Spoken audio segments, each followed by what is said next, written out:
I'm not allowed to help with this part. I get in the way.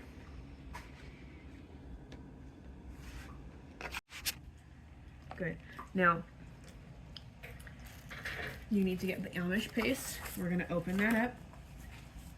You're going to put 2 seeds in each hole. Okay? So you're going to gently 2 seeds in each hole. 1, 2. Okay, now this one. 1, 2. Good, now that one. 1,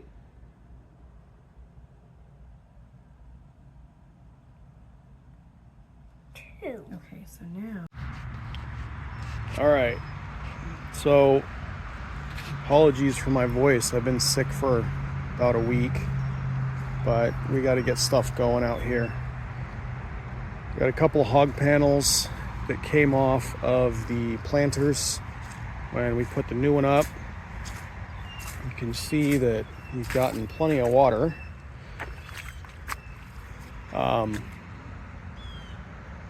Anyhow, so we've got the hog panels that were the covered wagons for the planters when we pulled that one out and got ready to demo that second planter over there. We're getting ready. We're getting the garden ready for this next year, and we got a few things to start on today. This area here, the mound, which obviously is a mixture of decent soil and clay that got moved from the corn area. We're going to put some T-posts in today and get one of those hog panels up on the top of this. We're going to use that as a trellis this year. We're going to put some pumpkins and some loofah, a few other things out here to go along with, well, the starts that we started today are all going to end up out here. But anyway, it's a little bit rainy. I don't know how much we'll be able to get done, but we'll get some work done. All right, so I'm putting these T-posts up on this mound, and these are 7-foot T-posts at about 5 foot sticking out of the ground right now, so they're down there about 2 feet. Now, the original plan was to put the third T-post right in the center of the mound, but I forgot how I built this mound. The bottom of this, because it's hugelkultur, the bottom of it in the center is actually logs that are stacked in there. So I can't drive a T-post straight down through it because there's logs. What I'm going to end up doing is, this is just sitting there temporarily. It's going to get moved closer so that we can take a little bit of the bow out of that hog panel from the way that it was formed into the covered wagon there. But I figured I'd talk about these real quick. This is a pipe and post leveler and a hair tie that I stole from my wife. Basically, well, you can put this on anything. It can be square, it can be round, it doesn't matter because of the angle here. It'll center on the post. You can go like that, lock it there. Doesn't matter, but what it does give you is it gives you 2 spirit levels on the side so that you can easily line up your post, whatever you're doing. Just, you can adjust it while you're driving it in. And so now that this third one's in, I just put it back far enough to clear the logs that are in there and pulled it back with some fence wire, and then wrap some fence wire over here on these T-posts. And it's not perfectly straight, it's still wavy because it's bent, but the posts are straight in line with each other. I did sink that third post lower on purpose because it's going to have sideways pressure on it. All right, it is 2025 backyard planting kickoff, whatever. So I have a really hard time keeping track of what we want to plant, because we have to plan everything ahead of time and then keeping track of where we want to plant it. So there's a few different things that we do, but I figured for starters, we'll go over the whole garden, what the plans are for this year.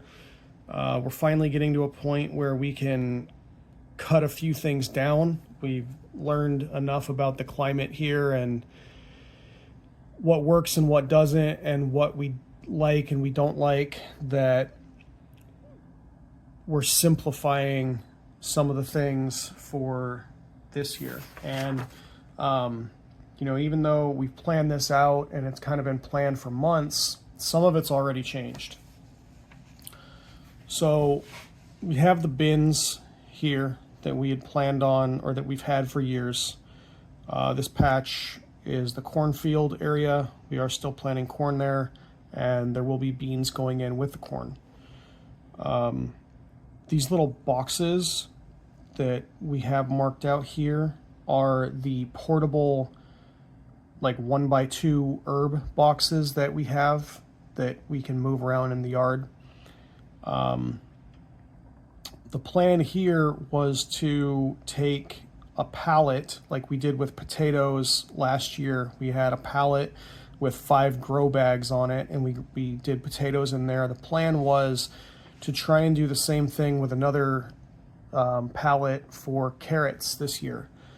But this has now changed because we got to talking about it, and we really made the decision that we don't want plastics at all. And the grow bags they're all made out of a very vague, I think it says non-woven fiber on all the bags. And if you look into what that is, it's basically recycled plastic, and then they melt it into sort of a fiber and mix it with a little bit of felt or something else. And we tried making our own grow bags a couple years ago out of organic cotton, and they didn't work. They just rotted out. So we're skipping that. And we had intended on getting rid of this bin here because we put this large bin in. So the large bins that I have give us basically the same area as 2 of these guys. We're going to hang on to that for now, and we're going to go ahead and just fill it back up, and we're going to do carrots in there. This area is the mound, and then this area that's marked for tilling is where our chicken run used to be a couple years ago, and we moved the chickens out of there and then planted clover, and so that whole area is ready to plant. Although it's the lowest, this whole area is the low spot of our yard, and so it has a tendency of collecting water. Right now, this area is pretty wet. But okay, so that's the overview of what we're looking to do. So what I like to do is we sit down and we figure out what we want to plant, and then we also mark out where we're going to put them. We had intended on knocking our tomatoes down to only 2 varieties this year, which were going to be Arkansas Travelers, and we're going to try Amish paste tomatoes. This was the first year for us for doing Amish paste. This was kind of exciting for me because the past few years we've been trying to find what we like, what we don't like. So we've gone through damsels, we've gone through last year the Cherokee Purples, we've had the Mountain Magics and the Arkansas Travelers. When we did our starts today, we switched from Arkansas Travelers to Mountain Magics because apparently we ran out of Traveler seeds, and I didn't realize that. So those are going to go into the boxes like they always do. We're going to do onions, red and yellow. Those are going to go into the chicken area, which is this area over here that was marked as needs to be tilled. So we're doing pumpkins, watermelons, and loofah, and those are going in the mound. That's the reason I put that hog panel up as a trellis today. Peppers, we're doing bell pepper and spicy peppers. Those are going to go in the boxes with the tomatoes.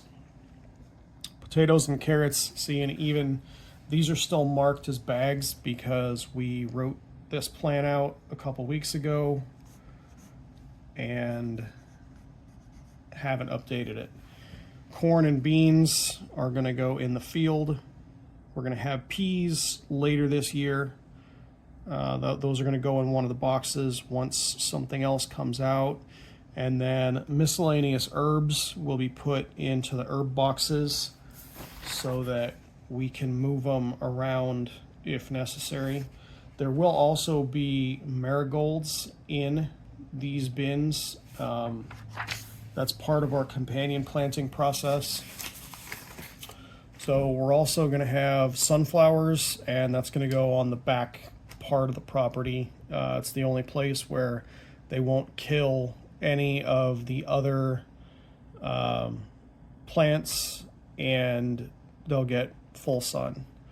So today we started poblanos, jalapenos, sweet bell peppers, some red flames, both of our tomatoes, and then zucchini, watermelon, pumpkin, and loofah.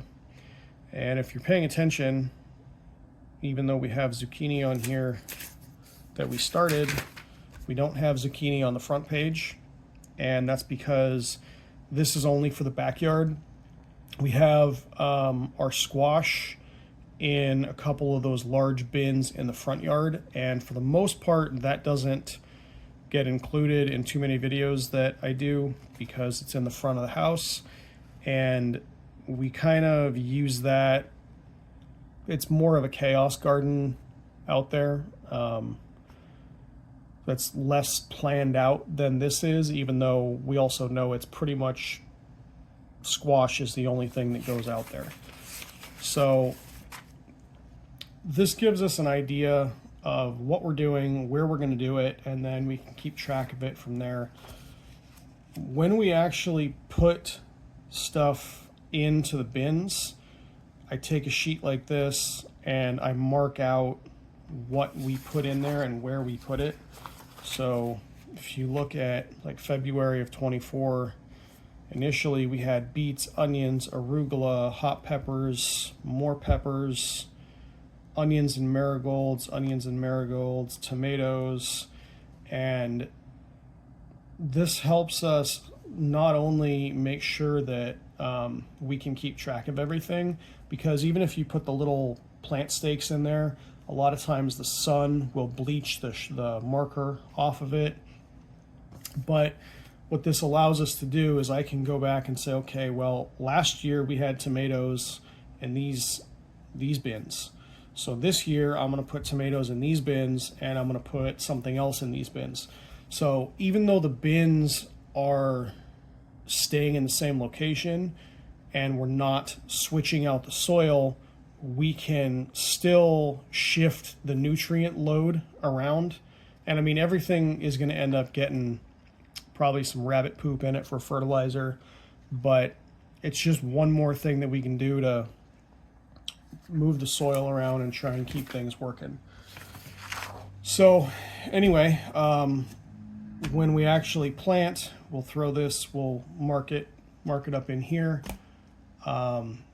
We got stuff started today, got a little bit of work done, and we're ready to go.